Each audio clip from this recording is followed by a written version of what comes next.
Ella se fue en silencio de la gala. Por la mañana, su esposo multimillonario lo había perdido todo. Antes de comenzar, cuéntanos desde qué país estás viendo este video. Disfruta la historia. La noche de la Gala de Cristal de Zúrich había reunido a empresarios, políticos y figuras influyentes de toda la región.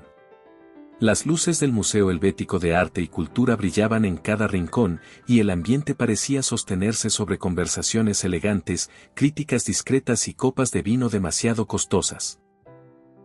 Entre los asistentes, Adrián Landa se movía con la seguridad de quien creía tener el mundo en la palma de la mano.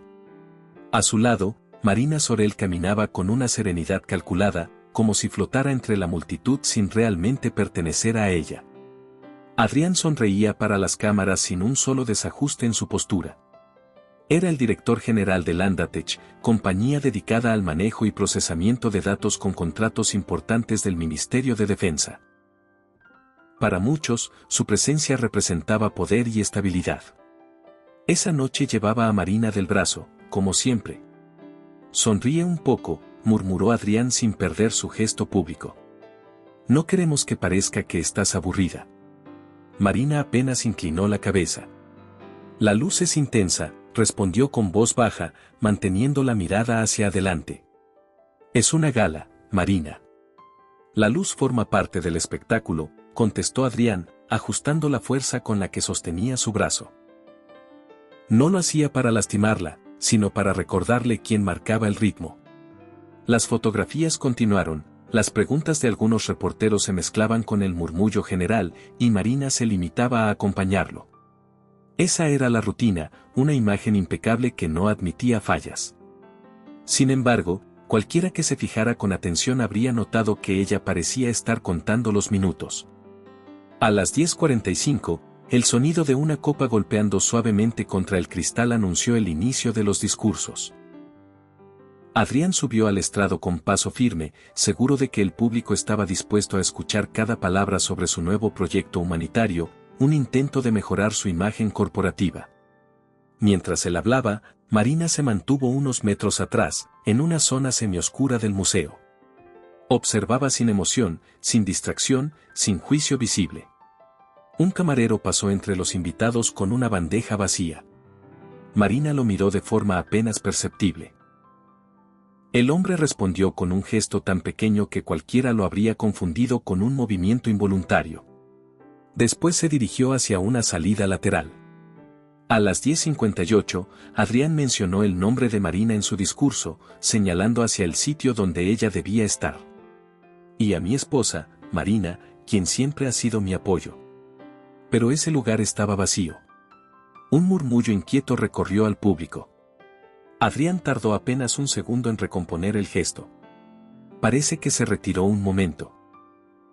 «A veces olvida lo mucho que la admiran», bromeó. Las risas superficiales disolvieron la incomodidad. Adrián terminó el discurso y bajó del estrado atendiendo felicitaciones, pero una irritación creciente se instalaba en su pecho.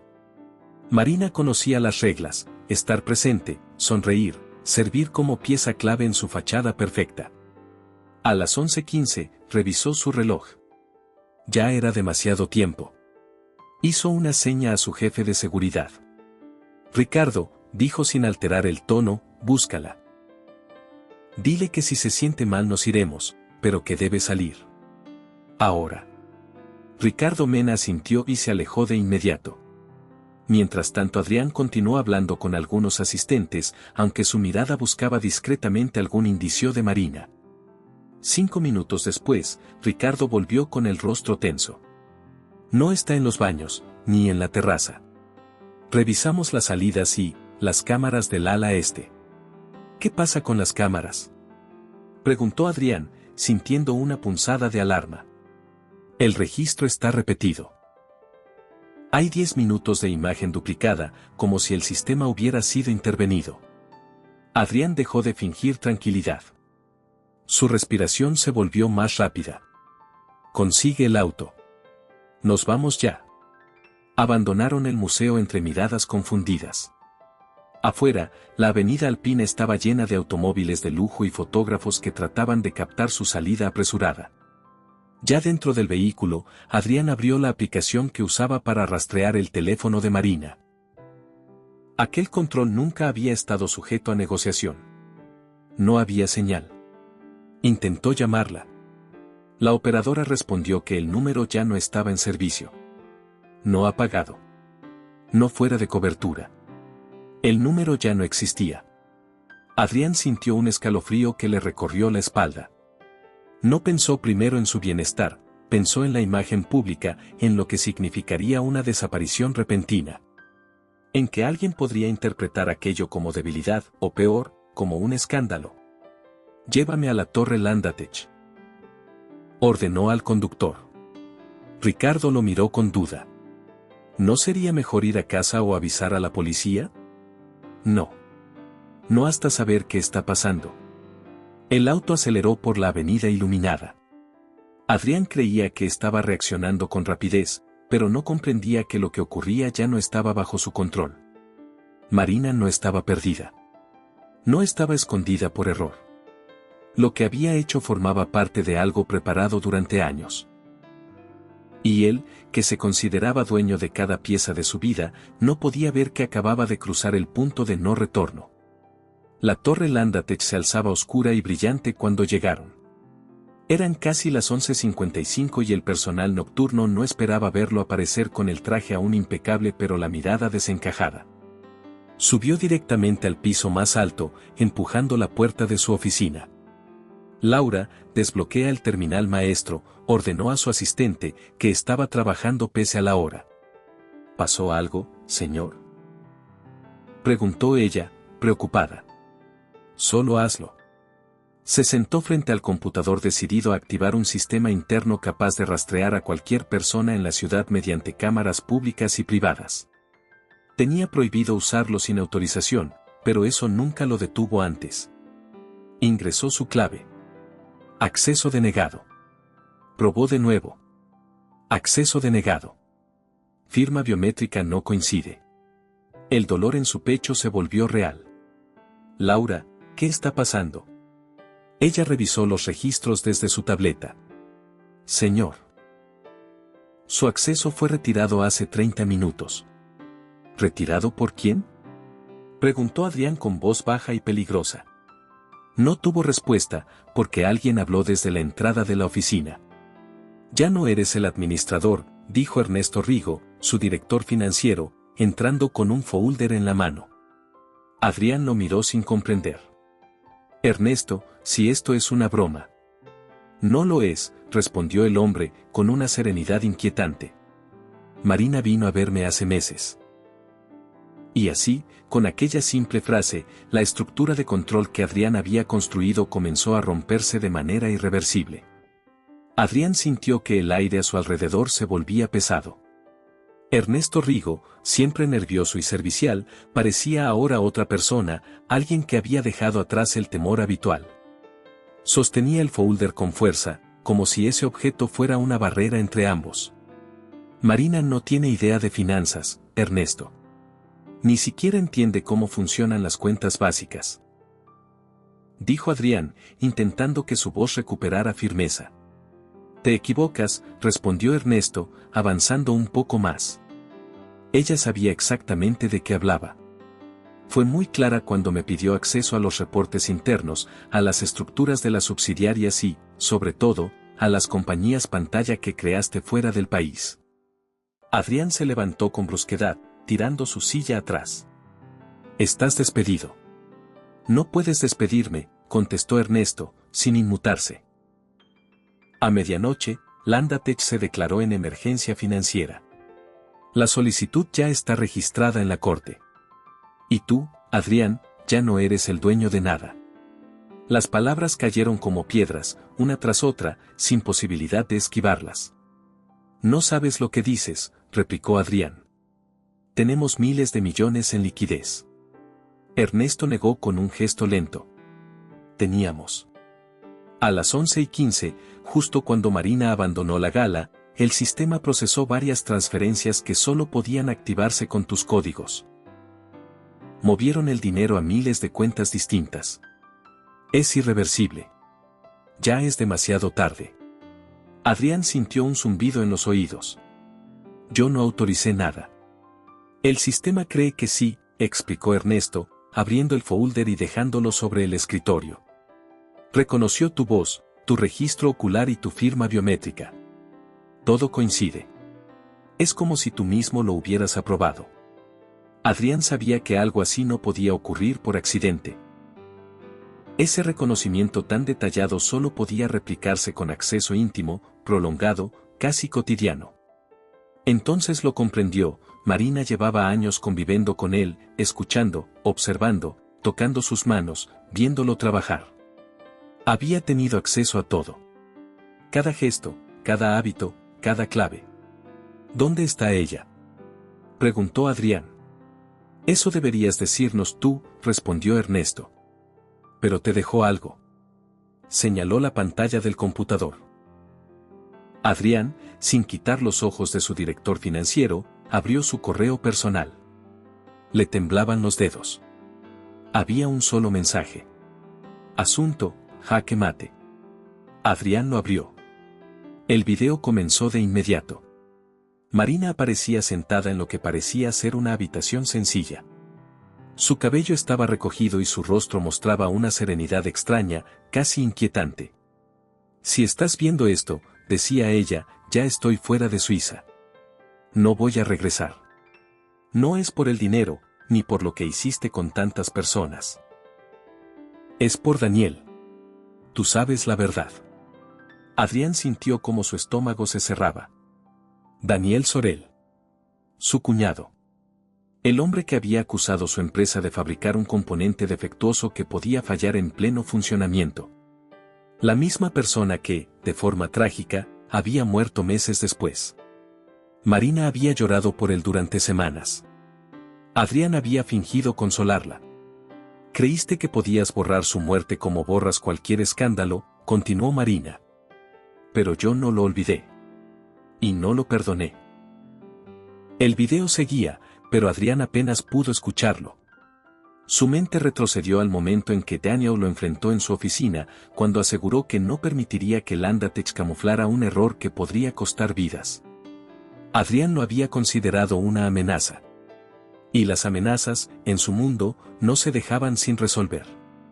Marina había descubierto la verdad. Y ahora lo estaba destruyendo desde adentro. El video terminó con una frase que dejó helada la oficina. Te quité lo que más valorabas, el control. Ahora tú eres el que no tiene salida. La pantalla se oscureció. Ernesto cerró el folder. Yo colaboré con las autoridades. Tengo inmunidad total. Ellos llegarán en cualquier momento. Como si sus palabras hubieran sido una señal, las luces azules y rojas comenzaron a reflejarse contra las ventanas de la torre. Adrián sintió la urgencia de correr, de escapar antes de que todo se derrumbara. Pero Ricardo Mena entró en la oficina justo entonces. Adrián, hay agentes abajo.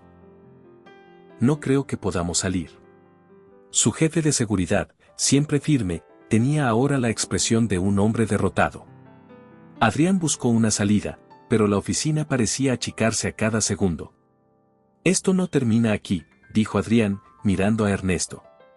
Si Marina cree que puede destruirme, no conoce lo que soy capaz de hacer. Ella lo sabe perfectamente, respondió Ernesto. Por eso no dejó cabos sueltos. El elevador emitió un sonido. Puertas abriéndose. Pasos firmes acercándose por el pasillo. El inspector Bruno Carlar entró primero, acompañado por 2 agentes uniformados y la agente Nadia Farrow. El rostro del inspector reflejaba cansancio, pero también convicción. Adrián Landa, declaró Bruno con voz firme, queda detenido por fraude corporativo, desvío de fondos y la posible relación con la muerte de Daniel Sorel. Adrián no parpadeó. No tienen pruebas. Nadie se acercó con un dispositivo en la mano. Su esposa las envió. Todas. Archivos encriptados, copias de seguridad, grabaciones. Incluso registros de llamadas que usted creyó haber borrado. El mundo se volvió un eco lejano. Adrián permitió que le colocaran las esposas, pero su mente estaba lejos de la oficina. Estaba concentrada en un solo pensamiento. Marina seguía viva. Y lo estaba desafiando abiertamente. Mientras lo escoltaban hacia el elevador, creyó escuchar su propia respiración romper el silencio. No era miedo. Era furia. Una furia tan profunda que no tenía nombre. En el pasillo, antes de entrar al ascensor, se detuvo y miró hacia atrás. La voy a encontrar, murmuró. No importa dónde se esconda. Nadia lo sostuvo del brazo. Ella ya no es la que conocías. El ascensor descendió, marcando el inicio del final de Adrián y la confirmación de que Marina había calculado cada movimiento con precisión quirúrgica. Desde la sala de control, uno de los agentes comentó que las cámaras habían detectado accesos no autorizados en los servidores horas antes. Todo había sido manipulado sin que nadie lo notara. Adrián cerró los ojos. No había sido un error. No había sido un impulso. Marina había planificado todo. Y él, el hombre que presumía controlar a todos, no la vio venir. La detención de Adrián se volvió la noticia más comentada en Zúrich antes de que amaneciera. Los noticieros hablaban del colapso del imperio Landatech, los periódicos digitales actualizaban titulares cada hora y la residencia Alto Zúrich fue rodeada por cámaras y curiosos. Pero mientras la ciudad intentaba descifrar el escándalo, Adrián pasaba la noche en una habitación fría del centro de detención, sentado frente a una mesa metálica con las manos esposadas. El inspector Bruno Carlet regresó a la sala con una carpeta bajo el brazo. A su lado, la agente Nadia Farrow revisaba documentos en una tableta. Ninguno parecía impresionado por el empresario que, hasta esa misma noche, era considerado intocable. Su abogado llegará en unas horas, dijo Bruno, dejando la carpeta frente a Adrián, pero necesitamos obtener claridad cuanto antes. Su esposa sigue desaparecida y las pruebas indican que usted sabía más de lo que dijo. Adrián mantuvo la mirada fija en la mesa. Yo no sé dónde está Marina. Eso no es lo que muestran sus registros, intervino Nadia. Encontramos aplicaciones de rastreo que usted instaló en sus dispositivos. Historiales de llamadas. Mensajes eliminados. Ella estaba bajo vigilancia constante. Adrián soltó una risa amarga. Vigilar a Marina nunca fue el problema. El problema es que ella me vigiló a mí sin que yo lo notara. Nadia deslizó la tableta hacia él. Las transferencias, las implicaciones con la muerte de Daniel Soro, todo está respaldado. Usted tenía motivos para querer silenciarlo. Daniel era un obstáculo para un proyecto que no podía detenerse, respondió Adrián sin suavizar su tono. No era personal. Bruno golpeó la mesa con la palma abierta. No era personal para usted. Pero para Marina, él lo era todo. El silencio cayó como una sombra entre los tres. Adrián no apartaba la mirada del inspector, y éste, lejos de intimidarse, sostuvo la confrontación con calma. Hubo más movimientos esa noche, continuó Bruno. Marina cortó toda comunicación, suspendió su número, desapareció de las cámaras públicas y privadas. Alguien intervino los sistemas y usted insiste en que no sabía nada. Marina hizo esto sola, dijo Adrián con voz tensa. No tiene cómplices. No los necesita. Bruno cruzó los brazos. ¿Y por qué lo cree? Adrián apoyó los codos sobre la mesa. Porque la conozco. No actúa por impulso. Nunca. Si dio este paso, es porque llevaba años preparándolo. Elegir el momento exacto para desaparecer, eso es completamente propio de ella. Nadia tomó nota mental de aquella afirmación. No habla como un hombre sorprendido por la traición de su esposa. No estoy sorprendido, respondió él. Solo estoy irritado por no haberlo previsto. Bruno guardó silencio unos segundos. Pues debería comenzar a preocuparse, dijo más serio. Porque Marina no solo lo expuso a usted. Existen indicios de que lo que ha dejado suelto puede comprometer a figuras políticas de alto nivel. Y esas personas no van a quedarse de brazos cruzados. Adrián entendió de inmediato el mensaje oculto, él no era el único que quería dar con el paradero de Marina. Y quizá otros la estaban buscando con métodos menos visibles. Mientras tanto, en un punto remoto de la Patagonia, Marina se ajustaba una peluca rubia frente a un espejo agrietado. La habitación del pequeño hospedaje donde se encontraba lucía vieja, pero era perfecta para pasar inadvertida. No había cámaras, el dueño raramente interactuaba con los huéspedes y solo se aceptaba pago en efectivo. Marina guardó la peluca, tomó una mochila sencilla y caminó hacia la pequeña estación de buses.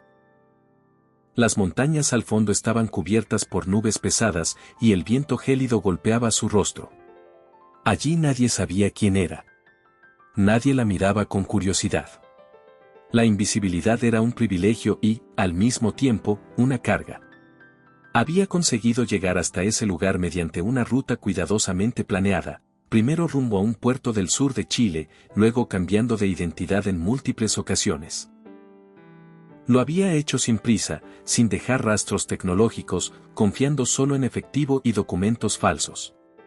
Pero algo la inquietaba.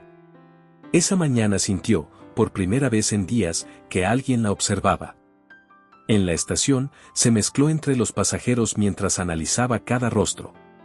Un hombre alto con chaqueta gris y gorra caminaba hacia ella. Movimientos tranquilos, postura firme, mirada inmutable. No parecía un turista. No parecía local. Marina apretó la correa de su mochila. Era demasiado tarde para dudar. Demasiado tarde para cometer errores. Se dirigió hacia un pasillo lateral, evitando el flujo principal de personas. El aire frío entraba por las rendijas de la estructura metálica, pero lo que realmente la heló fue escuchar pasos detrás de ella, medidos, constantes. Volteó un instante. El hombre también había cambiado de dirección. No había tiempo. Corrió hacia una salida que conducía a una colina cercana. El viento era más fuerte en ese punto, y la pendiente dificultaba el movimiento. El desconocido seguía su ritmo con inquietante precisión. Marina se detuvo un instante, respirando con fuerza. El paisaje abierto no le daba a esconderse, pero sí le permitía ganar distancia. Abrió su mochila y revisó el pequeño estuche donde guardaba el diamante amarillo. Aquel objeto, más allá de su valor, contenía algo que no comprendía totalmente, pero sabía que otro sí. Se ajustó la mochila y siguió avanzando hasta encontrar un sendero entre arbustos bajos. No se volvió a mirar, su intuición era suficiente para confirmar que aquel hombre no desistiría. De regreso en Zúrich, la situación de Adrián se tornó más compleja. Había pasado la medianoche cuando su abogado finalmente apareció, pálido y sin la acostumbrada seguridad. La situación es grave, dijo, cerrando la puerta del salón privado. Se han filtrado documentos que lo comprometen con operaciones ilegales en varios países. También hay reportes que sugieren irregularidades vinculadas a contratos gubernamentales. Adrián lo observó sin pestañear. No hables en generalidades. ¿Qué quieren? Que coopere, respondió el abogado en voz baja. Lo mejor que puede hacer es entregar a Marina. Demostrar que usted no planeó todo esto con ella. Adrián dejó escapar una carcajada breve. ¿Cooperar? ¿Con pruebas que ni siquiera existen? Marina fabricó cada una. Eso no importa, intervino atrás la agente Nadia, que entró sin anunciarse. Ella se adelantó a todas sus defensas, señor Landa. Si no la encontramos pronto, esto podría escalar hasta otras jurisdicciones. Adrián la miró fijamente. No la encontrarán si no es conmigo. No estamos pidiendo su ayuda, respondió Nadia. Estamos advirtiéndole que su antigua vida se acabó. Pero justo cuando iba a retirarse, Adrián añadió. Marina no dejó cabos sueltos. Pero sí dejó algo que solo yo puedo reconocer. Y si ella lo planeó así, es porque quiere que yo la busque. La agente Farrell lo observó con cautela. Explíquese. Marina no solo huyó. Está enviando un mensaje. Todo lo que hace tiene un significado. Adrián apoyó las manos sobre la mesa. Ella está esperando que la siga. Bruno cerró la carpeta. Y usted no irá a ninguna parte. Este caso excede cualquier voluntarismo. Marina Sorel es buscada internacionalmente y usted es el principal sospechoso de varios delitos. Adrián sonrió de forma inquietante. Entonces no entienden nada. Para Marina, esto apenas comienza. La agente Farell lo miró con una mezcla de irritación y desconfianza. No se equivoque, Adrián. Si ella reaparece, no lo hará para verlo. Lo hará para destruir lo último que le quede. Adrián no respondió, pero sus ojos oscuros una obstinación que ningún encierro podía frenar. En el sur del mundo, mientras las nubes bajas ocultaban el cielo, Marina se refugió detrás de unas rocas, intentando evaluar sus posibilidades. El hombre alto aún buscaba en la zona. Se movía con calma, como si supiera que ella no tenía a dónde huir. Marina cerró los ojos un instante. El juego ahora era distinto. Y no había vuelta atrás. Hagamos un juego para quienes leen los comentarios.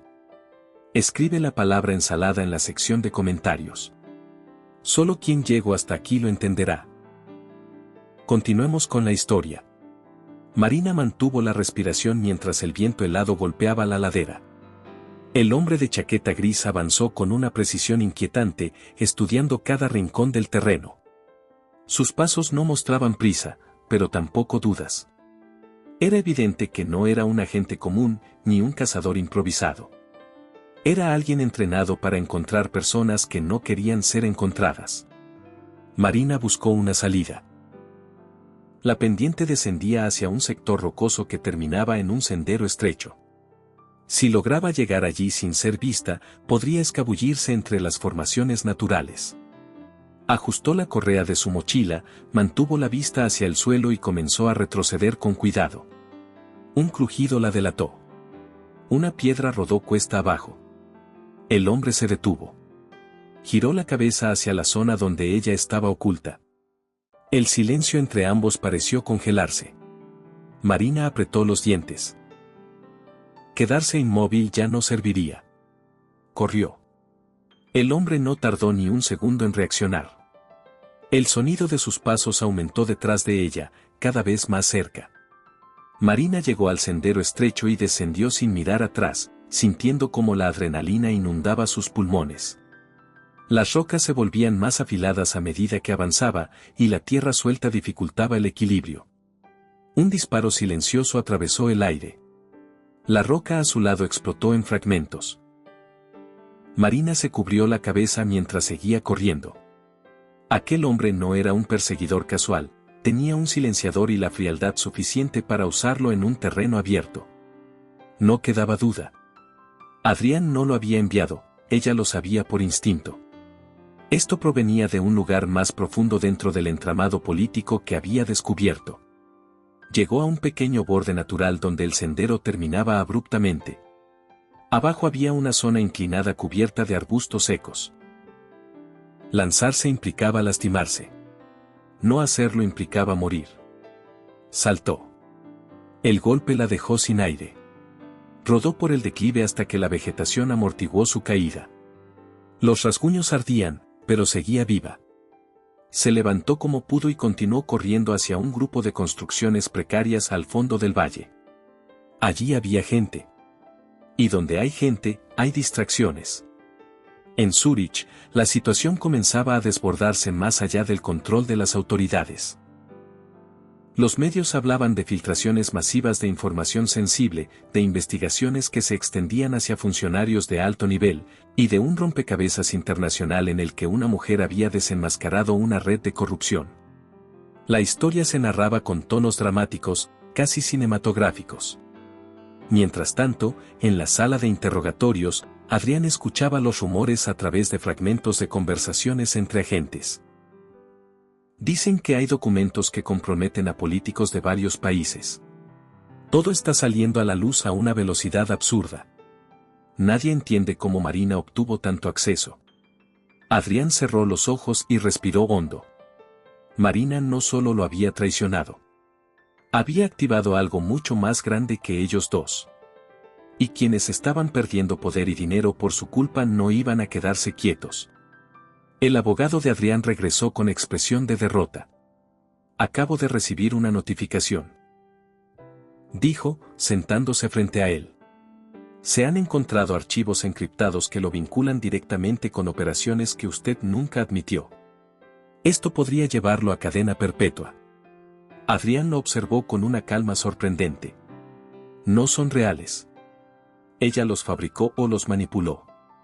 Eso no importa, continuó el abogado. Las agencias internacionales ya los dieron por válidos. Y aunque intentara defenderse, el daño mediático es irreversible.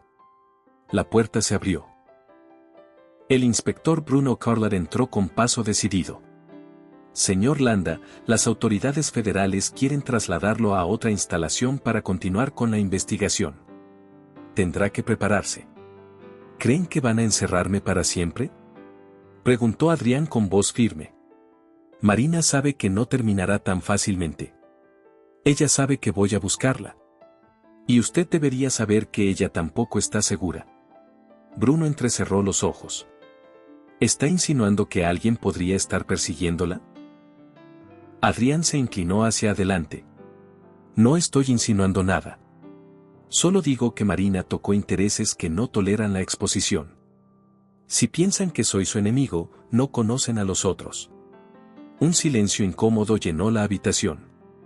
La agente Nadia Farrell llegó con nuevos informes. Inspector, hay movimientos sospechosos en torno a los documentos filtrados. Varios grupos buscan esa información. Y también buscan a Marina. Bruno cruzó los brazos, pensativo.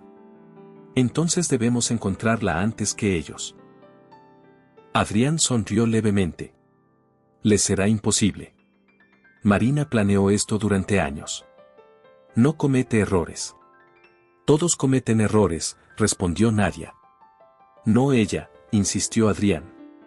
Marina juega con ventaja porque sabe lo que ustedes buscarán y cómo lo harán. Pero si quieren realmente encontrarla, necesitarán más que procedimientos estándar. Bruno lo miró con desconfianza. ¿Y qué propone? Propongo que me escuchen. Yo conozco su forma de pensar. Lo que para ustedes parece un movimiento errático, para ella tiene un propósito muy claro. Nadia negó con la cabeza. No vamos a darle libertad de maniobra. No la quiero, respondió Adrián. Solo quiero sobrevivir. Y para sobrevivir, Marina debe ser encontrada antes de que otra persona la encuentre primero. Bruno intercambió una mirada con la agente Farrell. Había en sus palabras algo que no podían ignorar, el reconocimiento tácito de que Marina no era una fugitiva común. En la Patagonia, el hombre de chaqueta gris llegó al borde desde donde Marina había saltado. Se asomó a la pendiente y evaluó la distancia. No parecía sorprendido por el salto. Tampoco irritado. Calculaba. Sacó un pequeño dispositivo del bolsillo. Una luz parpadeó. Había detectado algo.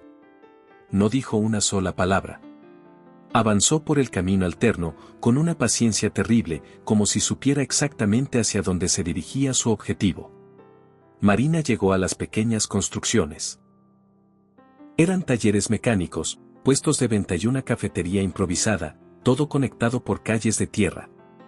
Su respiración estaba agitada, pero mantuvo la compostura al entrar en el espacio más concurrido, un pequeño local donde varias personas bebían café.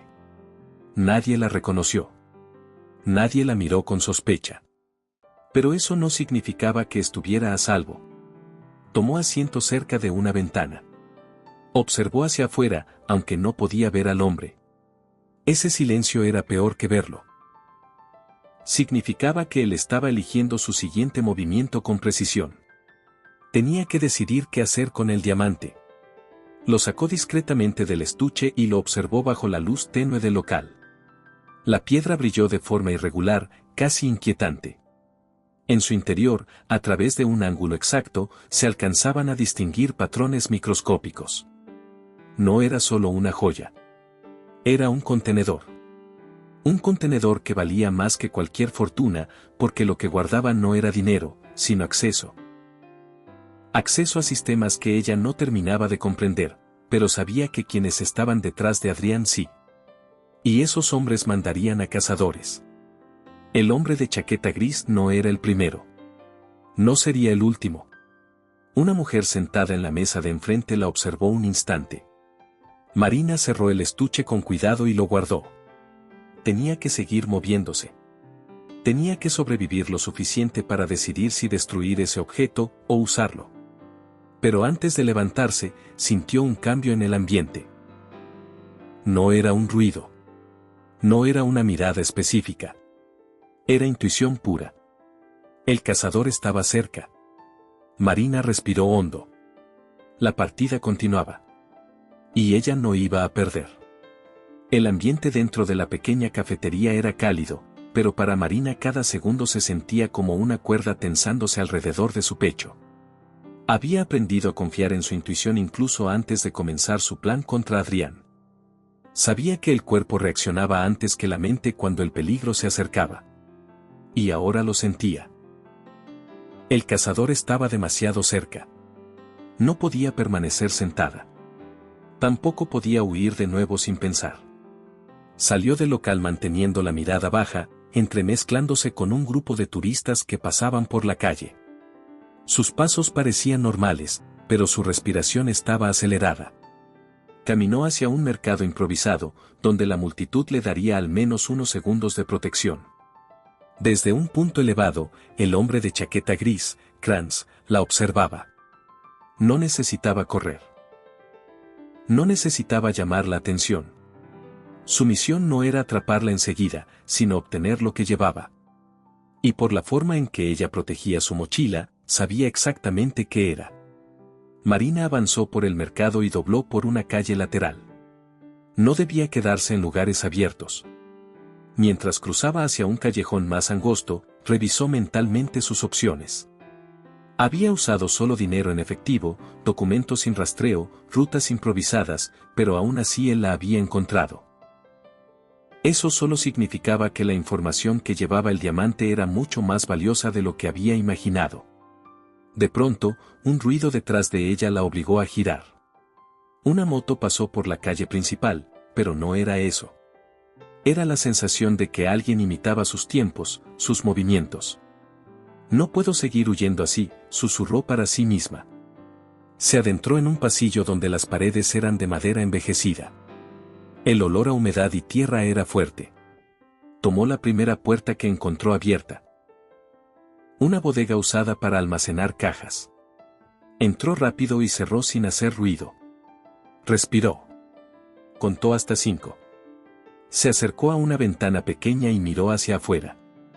Kranz había llegado al pasillo. Caminaba despacio, sin mostrar tensión. Parecía un animal que olfateaba el aire, buscando el rastro exacto. Marina retrocedió intentando no hacer ruido, pero su codo golpeó una caja apilada. El sonido fue leve, pero suficiente. Kranz se detuvo. Marina sintió como la sangre le abandonaba la cara. Dio 2 pasos hacia atrás, apretó la correa de la mochila y se preparó para correr, pero entonces... La puerta se abrió con un golpe seco. Se acabó, dijo Kranz con tono neutro. Marina reaccionó inmediatamente. Empujó una estantería cercana y la dejó caer entre ambos, creando una barrera improvisada. Las cajas se desparramaron, pero Kranz ni siquiera retrocedió, comenzó a apartarlas con una precisión casi mecánica. Ella corrió hacia la parte trasera de la bodega, donde un panel de madera estaba mal asegurado. Metió la mano, lo arrancó y se deslizó por un hueco que daba a un camino estrecho detrás del edificio. Salió de rodillas, sintiendo el suelo húmedo, y volvió a levantarse. Kranz atravesó el hueco segundos después. Marina llegó a un antiguo mirador con barandas oxidadas, donde el viento golpeaba con fuerza. Debajo, la pendiente descendía hacia un bosque denso. No tenía un plan. No tenía tiempo para pensar. Se apoyó en la baranda, evaluando la caída. Kranz caminó hacia ella, sin prisa. Estás acorralada. No quiero hacerte daño. Solo dame el collar. No sabes lo que estás pidiendo, dijo Marina. Lo sé, respondió él. Y también sé lo que pasará si no lo entregas. Marina notó que sus ojos no mostraban odio, ni emoción alguna. Era como hablar con una sombra. El diamante en su mochila pesaba más que nunca. Una última oportunidad, dijo Kranz. Marina tomó aire. Miró el bosque. Miró sus manos. Miró a Kranz. Luego saltó. El viento le golpeó el rostro y la caída la desorientó, pero un arbusto grande amortiguó el impacto. Rodó cuesta abajo, sintiendo como ramas y piedras desgarraban su ropa y su piel. Se detuvo al chocar contra un tronco grueso. El golpe la dejó sin aliento. Arriba, Kranz observó la caída. No dudó. Saltó también. Marina escuchó el crujido de ramas y supo que tenía segundos para moverse. Corrió entre árboles que parecían cerrar el camino. El sonido de los pasos de Kranz se acercaba más rápido de lo que debía ser humanamente posible. El bosque era un laberinto de sombras. Las nubes bajas ocultaban cualquier indicio de luz. Marina se detuvo un instante para orientarse, pero la oscuridad la obligaba a moverse a ciegas. A lo lejos, vio una pequeña cabaña abandonada. Una de las ventanas estaba rota. Entró por allí, cuidando no cortarse con los fragmentos. El interior estaba vacío, excepto por una mesa vieja y una estufa oxidada. Se escondió detrás de la mesa, respirando silenciosamente. Kranz llegó a la cabaña segundos después. Entró con una calma que aterrorizaba. Marina, dijo en voz baja. No haces esto fácil. Ella lo observaba desde un hueco entre las tablas. Él examinaba el lugar sin apuro, sin mostrar cansancio. Era como si tuviera todo el tiempo del mundo. Marina sintió un impulso irracional, debía ganar tiempo. De algún modo, debía pensar. Desde su escondite, habló. ¿Quién te envió? Kranz no se giró hacia ella. No necesito saber su nombre. Solo cumplo instrucciones. ¿Y si te diera una razón para detenerte? No existe tal razón, contestó él. Mi trabajo no es negociar. Marina lo sabía. Era inútil tratar de convencer a un hombre que ya había entregado su humanidad a una misión. Y aún así, debía mantenerlo hablando, aunque fuera unos segundos. Kranz se acercó a la mesa. Marina retrocedió, pero él no la vio. Tocó con su mano una de las patas, como si calculase la resistencia de la madera. Tu esposo habló mucho de ti, dijo finalmente. Cree que todo lo que haces es por él. Marina cerró los ojos. Adrián no entiende nada. No lo hace desde hace años. Entonces, ¿por qué destruirlo así? Preguntó Kranz. Pudo haber muerto y nadie habría investigado. Ella sintió la rabia arder en su pecho. Porque una muerte rápida habría sido demasiado simple. Yo quería que sintiera lo que le hizo a otros. Quería que aprendiera que su poder no lo protegería de todo. Y quería que el mundo lo viera caer. Kranz se detuvo. Había encontrado el tono emocional que buscaba. Había encontrado la dirección del sonido. Marina abrió la boca para moverse, pero él ya había volteado. Corrió hacia la ventana rota intentando escapar, pero tropezó con un pedazo de madera y cayó fuera de la cabaña. Se levantó rápidamente y volvió a correr entre los árboles, mientras Kranz salía tras ella como una sombra imparable. Después de varios minutos, Marina llegó a un claro donde un viejo puente de madera cruzaba un río angosto.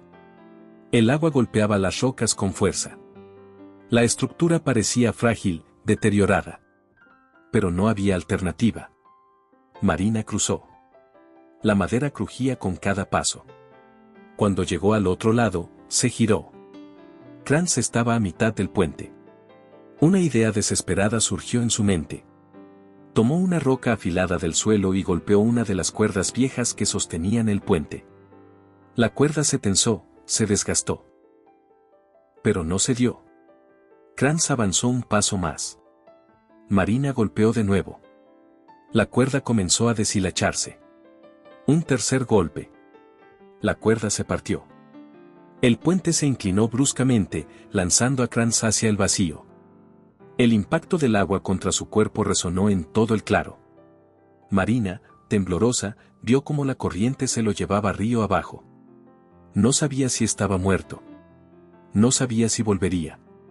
Pero una cosa sí era segura. Tenía que desaparecer nuevamente antes de que él regresara.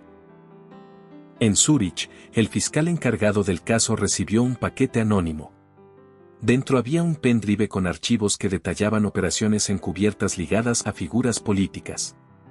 El remitente no estaba especificado, pero todos sabían quién lo había enviado. Marina no solo estaba huyendo. Estaba todavía moviendo las piezas. Y Adrián, desde su celda, comprendió que su caída era apenas la primera fase del plan. La corriente arrastró a Kranz por varios metros río abajo, golpeándolo contra rocas sumergidas. La presión del agua habría desorientado a cualquier persona, pero él mantenía una sorprendente lucidez incluso bajo peligro. Sus manos alcanzaron una raíz gruesa cerca de la orilla y logró sujetarse. Tosió, expulsando agua, y se impulsó para salir del cauce con movimientos lentos pero seguros. No estaba herido de gravedad. Solo molesto. Marina había demostrado ser más hábil de lo que los informes sugerían, y eso significaba que seguiría dificultando el trabajo. Kranz se incorporó entre la vegetación del borde del río, escurrido y con la mirada fija en la dirección por donde ella había escapado. Sus órdenes seguían vigentes. Mientras la misión no se cumpliera, no habría retorno. Marina se alejó del puente sin comprobar si Kranz había sobrevivido. La adrenalina la impulsaba a seguir moviéndose. Sabía que cualquier pausa podía costarle la vida. El bosque se volvió más denso y el frío más cortante mientras avanzaba hacia un camino rural. Necesitaba encontrar un lugar donde reorganizar sus ideas, planear sus siguientes movimientos y, sobre todo, analizar nuevamente el diamante. Horas después, tras caminar sin descanso, llegó a una pequeña comunidad rural donde solo se veían unas cuantas casas de madera y postes de luz temblorosos. Una camioneta antigua se detuvo a unos metros. El conductor, un hombre mayor, bajó la ventana. ¿Necesita ayuda?, preguntó con acento local. Marina evaluó el riesgo. No veía señales de peligro. Aún así, prefirió una respuesta neutral. Solo busco un lugar donde descansar un poco. El hombre señaló una construcción sencilla al final del camino. Ahí alquilan cuartos baratos. No hay muchos visitantes por aquí, así que no tendrá problemas. Marina agradeció y continuó caminando. No quería ser recordada como la mujer que aceptó un aventón. Prefería moverse sola. Encontró el hospedaje, una casa antigua con una entrada amplia y ventanales con cortinas gastadas. Pagó en efectivo sin dar nombres, como había hecho desde que comenzó su huida. La dueña, una mujer tranquila, no hizo preguntas. Le entregó una llave y la acompañó hasta una habitación pequeña con una cama estrecha. Marina cerró la puerta con seguro. Apagó la luz. Se sentó en la cama y abrió la mochila. El diamante brilló en la penumbra como si generara su propia luz. Ella lo sostuvo entre sus dedos, mirándolo con detenimiento. En su interior había pequeños patrones geométricos, casi invisibles a simple vista. ¿Qué eres realmente?, susurró. Sacó un pequeño dispositivo de análisis portátil que había conseguido tiempo atrás. Era rudimentario, pero suficiente para detectar ciertos rastros. Pasó el diamante por el lector. La pantalla mostró una serie de códigos que parecían corresponder a un sistema encriptado. No era solo información económica o legal. Era algo más grande. Algo que jamás imaginó tener en sus manos. Marina dejó caer el diamante sobre la cama, atónita. Adrián no lo había dicho nunca, porque era demasiado peligroso. Porque esa pieza, en las manos equivocadas, podía activar o manipular sistemas de defensa, vigilancia o control. Podía derribar gobiernos. Podía iniciar conflictos. Comprendió por qué la buscaban. Comprendió por qué Kranz no dudaba. Comprendió por qué ella no podía entregarlo. Aun si quería salvar su vida, no podía permitir que ese objeto regresara a quienes lo crearon. Tuvo un pensamiento fugaz: destruirlo. Pero una duda se impuso. ¿Qué ocurriría si destruirlo desencadenaba una reacción o activaba protocolos de emergencia? ¿Y si había información en el que podía usar para exponer a los verdaderos responsables de todo? ¿Y si destruirlo dejaba libre a quienes más poder tenían? No podía decidir aún. En Zúrich, la fiscalía trabajaba bajo presión. Cada hora aparecían nuevas filtraciones, nuevas acusaciones y más personas involucradas. El caos político era inevitable. En medio de ese escenario, el inspector Bruno Carler y la agente Nadia Farrow discutían sobre las próximas medidas. La situación se está desbordando, dijo Nadia, dejando caer un folder lleno de reportes sobre el escritorio. Marina no solo robó información, sino que la está liberando estratégicamente. Esto no es una fuga común. Es una operación. Bruno asintió. Y no sabemos cuántos más están implicados. Peor aún, continuó Nadia. Si lo que filtró sobre Landa Tech es apenas una parte de lo que tiene, esto puede afectar a varios países. Hay muchas manos en este asunto. Bruno miró a Adrián a través del vidrio de la sala de observación. El exempresario estaba sentado con la mirada fija en un punto indefinido, como si calculase silenciosamente. Él sabe algo que no quiere decir, murmuró el inspector. Porque está midiendo cuánto puede salvarse, respondió Nadia. Pero si logramos hacerlo hablar, podríamos anticiparnos a los grupos que buscan a Marina. ¿Crees que puede ayudarnos a encontrarla? No lo hará por nosotros, pero sí por él. Estoy segura de que su mayor miedo no es la cárcel, es que alguien más encuentre a Marina antes que él. Bruno respiró hondo. Comprendía esa dinámica. Adrián no actuaba por amor ni por arrepentimiento, sino por orgullo. Por control. Por ese deseo inquebrantable de no ser superado por ella. En el sur de Chile, Kranz salió finalmente del bosque, empapado y cubierto de tierra. Caminó hasta un camino de tierra donde un vehículo lo esperaba. El conductor no dijo nada cuando él subió al asiento trasero. La perdió, dijo el conductor tras unos segundos.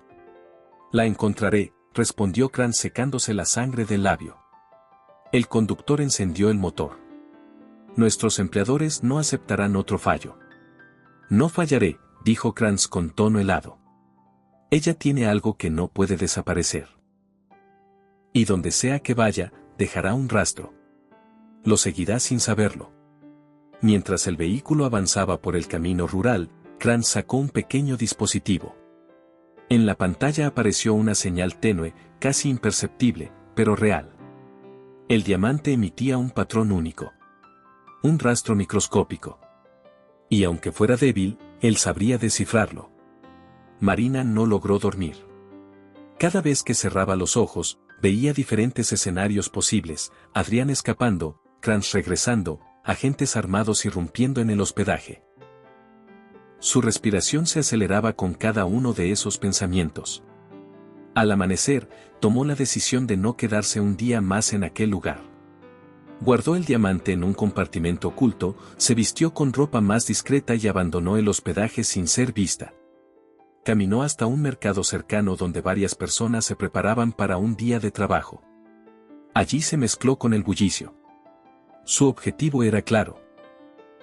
Llegar a una ciudad más grande para encontrar un equipo que permitiera acceder completamente al contenido del diamante. Pero justo cuando se dirigía a la parada de bus, un sonido conocido la tensó por completo. Era el ruido de un vehículo frenando de golpe. Marina se giró lentamente.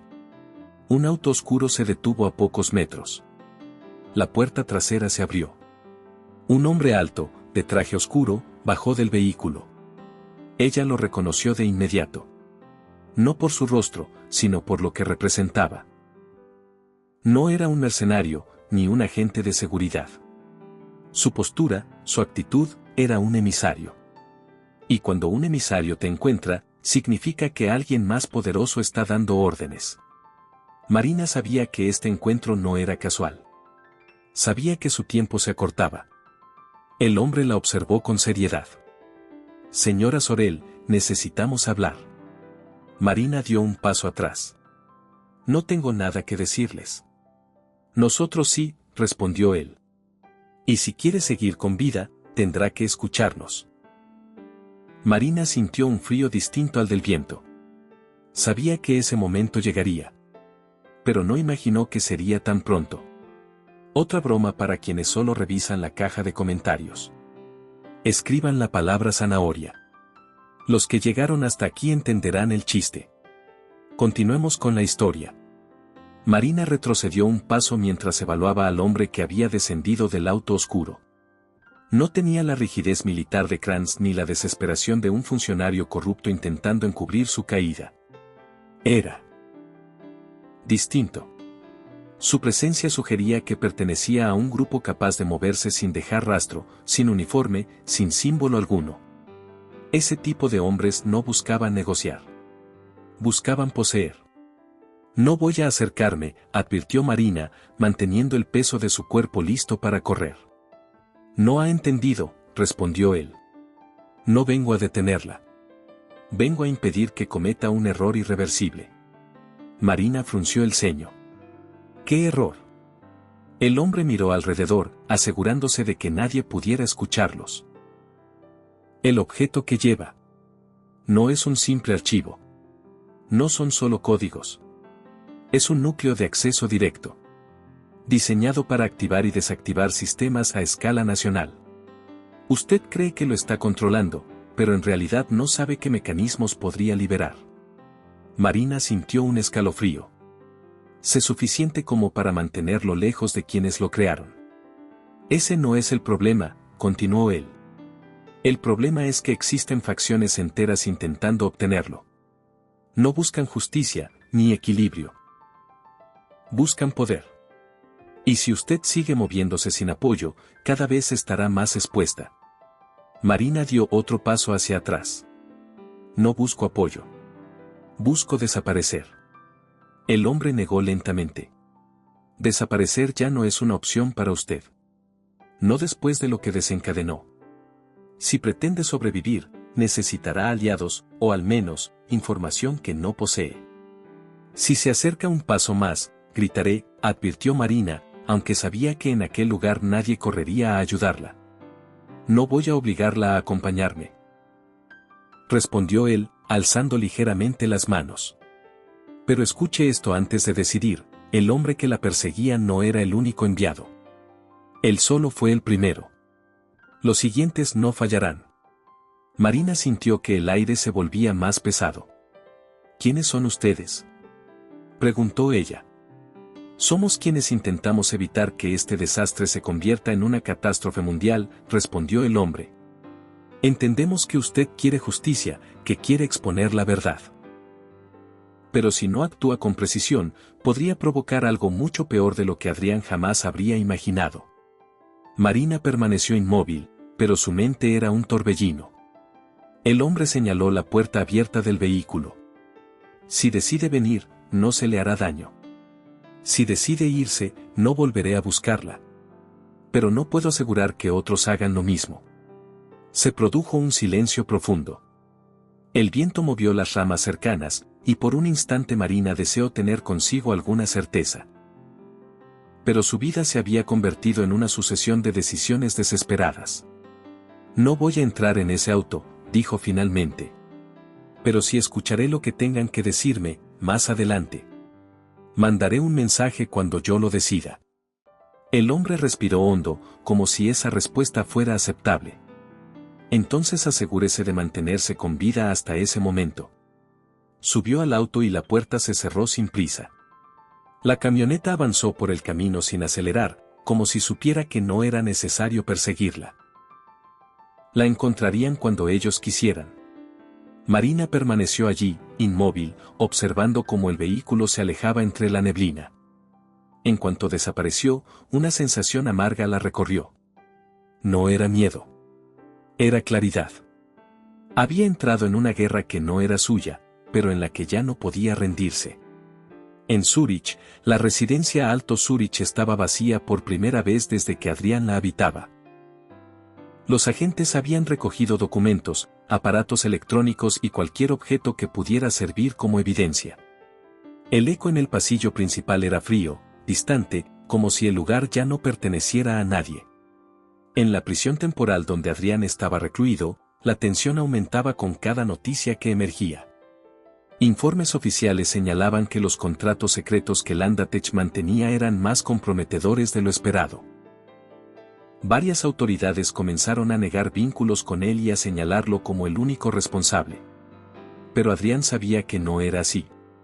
Una mañana, el guardia abrió la puerta de su celda. «¿Tienes visita?». Adrián esperaba ver a su abogado, pero quien entró fue un funcionario de traje oscuro con un maletín. No dijo su nombre.